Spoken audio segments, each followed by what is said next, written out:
Today, I'm dropping a quick and easy guide on how to find your CVV on a Revolut card. Perfect for snagging those online deals without the hassle. Whether you're using a virtual or physical card, I got you covered. Let's jump right in. Alright, grab your phone and fire up the Revolut app.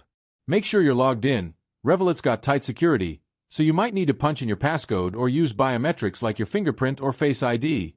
Once you're in the app, look at the upper right of the screen for the Cards tab. It's got a little card icon. Tap that bad boy.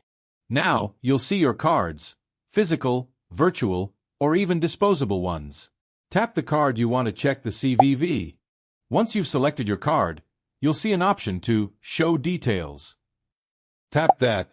Revolut's all about security, so you'll likely need to verify it's you with a quick biometric check, fingerprint or face scan, or your PIN. This is to make sure nobody's sneaking a peek at your card info. Just verify it's you, and boom, you'll see your card number, expiry date, and that sweet CVV code.